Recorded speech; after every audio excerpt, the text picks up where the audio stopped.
dia, eu sou Leonardo, eu sou residente do segundo ano de pediatria do Hospital João Paulo II e eu estou fazendo estágio na neonatologia no Júlia. Vou apresentar hoje um artigo do uso do ultrassom como diagnóstico e classificação na síndrome do desconforto respiratório da doença da membrana hialina. O artigo foi publicado em 2023, lá na China. Então, a doença da membrana hialina é causada pela imaturidade pulmonar associada a uma deficiência de surfactante. Isso, então, vai formar uma membrana hialina eosinofílica e atelectasias que vão desde a parede alveolar até a parede dos bronquíolos. E aí o bebê vai ter uma clínica que tem dispneia progressiva, cianose e uma rápida falência respiratória após o nascimento. É uma causa comum também de pneumotórax, hemorragia pulmonar e hipertensão pulmonar persistente do recém-nascido. O artigo coloca que a incidência é entre 1,7 a 8,2 de todos os nascimentos em países subdesenvolvidos. Ele coloca prematuros vão de 23% a 37%, no termos de mais ou menos 0,11%. Então é inversamente proporcional à idade gestacional. Eles colocam que praticamente 100% dos bebês menores de 26 semanas vão ter, 57% dos que nasceram com 32 semanas e 3,7% com mais de 36 semanas. Nos Estados Unidos, os dados são de que 26% dos menores de 34 semanas são acometidos. Eles colocam também que no CTI NEO dos Estados Unidos, aqueles pacientes termos com doença da membrana hialina representa 1,6 a 3,8% dos internados, e esses têm uma mortalidade 24 vezes maiores do que os outros RNs também internados. As complicações aumentam a mortalidade para 43%, e aqueles sobreviventes possuem um risco aumentado de displasia broncopulmonar. E o ponto-chave para a melhora do prognóstico é um diagnóstico precoce e acurado e um tratamento adequado. O ultrassom tem sido cada vez mais utilizado para o diagnóstico, porém os estudos e os entendimentos ainda não são tão aprofundados e a interpretação das imagens podem ser erradas nos estágios iniciais. Eles colocam também que a classificação ultrassonográfica da doença da membrana hialina ainda não foi totalmente discutida e não tem muitos parâmetros, e é isso que o artigo vai introduzir, uma classificação e alguns métodos para a realização. E eles colocam que o uso do ultrassom, lá pelos estudos deles, apresentou importantes melhorias no diagnóstico e no tratamento da doença. Então tem uma taxa de erros, uma redução da taxa dos erros diagnósticos, redução de ventilação mecânica e uso do surfactante exógeno e levando a taxas de curas praticamente 100%. O diagnóstico atual é feito pelo raio-x, que é o padrão ouro ainda, e o raio-x não é específico para as doenças, diagnóstico de doenças pulmonares. Várias patologias têm manifestações similares que podem causar confusão. Eles colocam que pneumonia, edema, hemorragia pulmonar, síndrome da aspiração meconial podem ter sombras reticulares e pulmão white-out, que são manifestações da doença da membrana hialina também. O erro diagnóstico varia entre 62% a 77% e tem um risco de câncer devido à exposição da radiação. No raio-x, então, são 4 graus. Eles colocam que o primeiro grau, os campos pulmonares bilaterais são geralmente opacos por conta da aeração reduzida, tem uma granularidade fina, uniformemente espalhada pelos alvéolos colapsados e sombras reticulares causadas por bronquíolos superaerados. O grau 2, além desses critérios, tem broncogramas aéreos mais extensos, estendendo até médio e externo do campo pulmonar. No grau 3, a opacidade do campo pulmonar aumenta significativamente, a borda do coração e do diafragma são visíveis, mas estão borradas.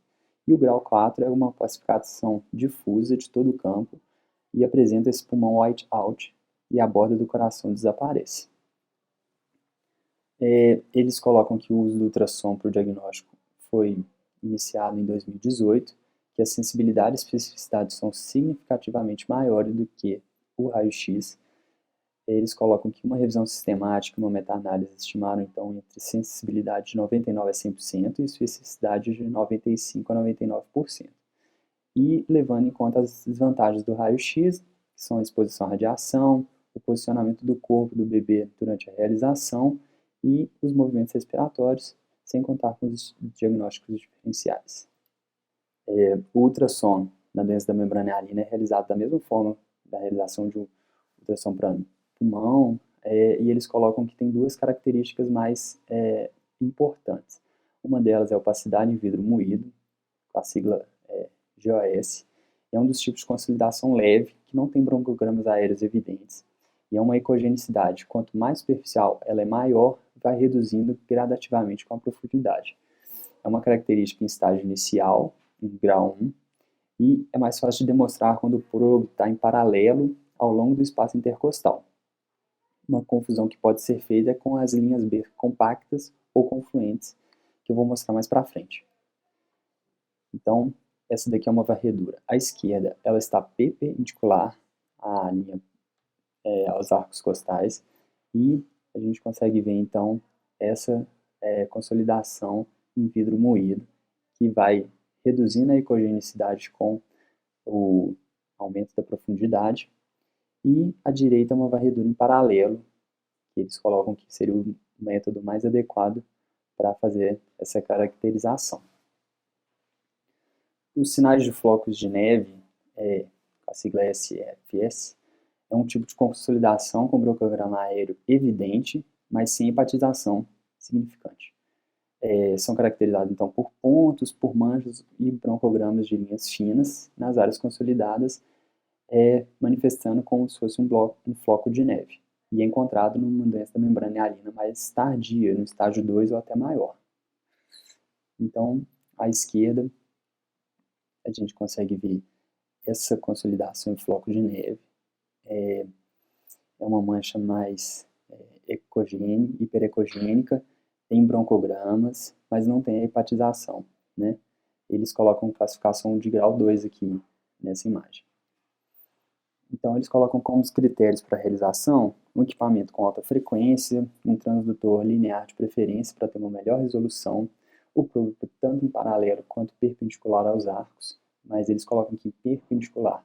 A maioria das vezes você vai conseguir fazer o diagnóstico em paralelo para fazer o diagnóstico do vidro moído. Quais são os achados, então, da normalidade do ultrassom pulmonar no RN? No modo B, nós vamos ter os sinais do bambu, no modo M, o sinal do Sandbit, o lung slide, e até 7 dias de vida a gente pode ver umas linhas B pequenas. A partir de 14 dias, as linhas B vão indicar alguma anormalidade. Então, à esquerda da imagem, no modo B, a gente tem essas linhas em bambu, que são linhas suaves, regulares, hiperecóicas, equidistantes umas das outras, dando essa impressão de bambu. À direita a gente tem o modo M, que a gente vai ver esse Sandbit, e esse é o padrão da normalidade dos RNs. E eles colocam algumas características que vão basear os critérios diagnósticos. Então, a consolidação com broncograma aéreo, a consolidação é o critério mais importante e ele é necessário para fazer o diagnóstico da doença da membrana hialina. Nos estágios iniciais e na doença da membrana leve, são caracterizados pela consolidação em vidro moído. Nos estágios mais avançados, a consolidação é floco de neve, e esse floco de neve é a consolidação mais característica da doença da membrana hialina.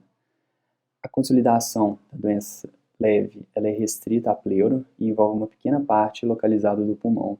Quando ela é mais grave, a consolidação pode se estender para áreas mais profundas e maiores, pode levar até a telectasias, e geralmente são bilaterais, vistas em campos pulmonares diferentes, mas às vezes a gente pode encontrar em regiões limitadas e somente com pulmão. Existe uma anormalidade da linha pleural, que é uma linha pleural espessada, interrompida, ou então ela está desaparecendo, e as linhas A desaparecem. Elas são encontradas na maioria das doenças da membrana hialina. O derrame pleural está presente em cerca de 20%, e eles podem ser uni ou bilaterais. O duplo lung point é a diferença de aeração dos campos pulmonares. Ele é encontrado na doença da membrana hialina aguda, ou então numa recuperação de uma doença grave, e acreditava-se que ele era um sinal específico da TTRN, porém eles colocam que ele é encontrado em apenas 50% e pode ser encontrado em outras doenças pulmonares. Consistência no grau da lesão e diferenças da propriedade patológica do pulmão. Estudos demonstraram que o grau da lesão pode ser diferente em diferentes campos pulmonares ou em um mesmo pulmão serem diferentes.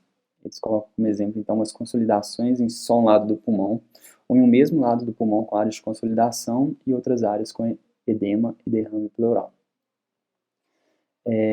Os critérios, então, eles colocam que, por inexperiência de quem está fazendo o exame, pode haver uma confusão entre estágios iniciais da doença da membrana hialina e da TTRN, a gente vai entrar com mais detalhes depois, e o uso do ultrassom, então, para o diagnóstico, evitou os erros diagnósticos, reduziu a dose do surfactante exógeno, reduziu a probabilidade de VM e o tempo de VM, e evitou também a ocorrência de doença displasia broncopulmonar, e reduziu o tempo de internação e, com isso, os custos.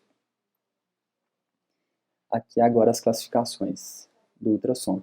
O grau 1 é uma doença da membrana hialina leve, ou em estágios iniciais, nós vamos ter essa consolidação em vidro moído, que é a mesma imagem do vidro moído.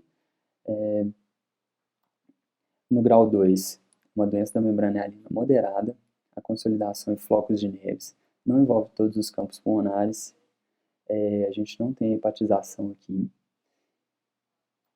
E um grau 3 é uma doença da membrana hialina grave e tem que apresentar qualquer um dos seguintes: ou uma consolidação em floco de neves que envolve todos os campos pulmonares, ou seja, 12 regiões no ultrassom, ou uma consolidação em floco de neves que não envolve todos esses campos, mas já apresenta complicações: hemorragia pulmonar, pneumotórax, hipertensão pulmonar persistente ou uma grande área de atelectasia. Nesse daqui, então, a gente tem um lactente tem 29 semanas e essa consolidação em floco de neve está ocupando todos os campos pulmonares. Não tem complicação nessa imagem. E é um grau 3. Já nessa imagem, a gente consegue ver um grau 3 pela complicação que é o pneumotórax. Nessa imagem, no exame dinâmico, foi visto que não havia deslizamento pleural, caracterizando uma das características do pneumotórax. Essa outra imagem também é uma doença da membrana hialina complicada com hemorragia pulmonar. Eles viram que o paciente estava apresentando sangramento no tubo, fizeram a toracocentese, depois do ultrassom que tinham visto um derrame, e essa toracocentese confirmou hemorragia. Também um grau 3 pela complicação. A diferença, então, da doença da membrana hialina e da TTRN são causas comuns de dispneia neonatal, podem ter clínica, laboratório e raio-x similares. Os erros diagnósticos acontecem em 62% até 77%. E um ultrassom, o artigo coloca que pode com facilidade distinguir entre as duas. A TTRN vai manifestar a maioria com diferentes graus de edema, já a membrana hialina com graus de consolidação. E o que vai diferenciar mesmo é o encontro do vidro moído e da linha B confluente. Eles colocam que para os iniciantes que estão fazendo ultrassom, é fácil fazer essa confusão, especialmente se as linhas B forem confluentes. Mas eles colocam que o que vai diferenciar é o fading da ecogenicidade. Então, no vidro moído, vai ter uma redução da ecogenicidade com o aumento da profundidade, o que não vai ser visto nas linhas B. E essas linhas B vão representar edema pulmonar e o vidro moído um tipo de consolidação. Fazer o scanning em paralelo pode ser mais fácil para distinguir essas entidades. Então, as figuras A e B apresentam linhas B. A gente pode ver que elas vão até a profundidade com a ecogenicidade parecida, não tem essa redução. E a figura B são as linhas B confluentes. Já na figura C, da direita, são consolidações em vidro moído, e a gente consegue ver a redução da ecogenicidade com o passar do aumento da profundidade. Então, comparar entre a B e a C para fazer essa distinção da TTRN e da doença da membrana hialina. A pneumonia, sinoaspiração meconial e hemorragia também podem levar a consolidações. Normalmente tem hepatização, os contornos são irregulares e serrilhados. Atelectasias vão ter essas consolidações, mas elas serão mais regulares, e na forma grave a gente pode ter até um termo que chama lung pulsed, que são as linhas pleurais pulsando secundárias às vibrações cardíacas. E o vidro moído e a consolidação e floco de neve são condições específicas da doença da membrana hialina, não são vistas em outras patologias. Aqui duas imagens à esquerda de uma pneumonia. Nessa pneumonia também tem áreas com atelectasia. A gente consegue ver mais a hepatização do pulmão. E à direita também outra pneumonia com contornos mais irregulares, mais serrilhados,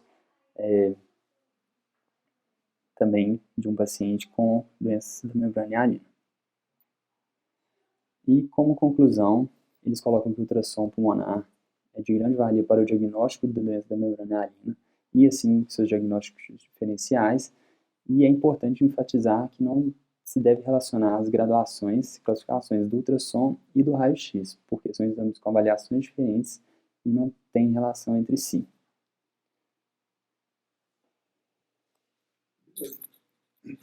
Gago, não, tranquilo. Sem.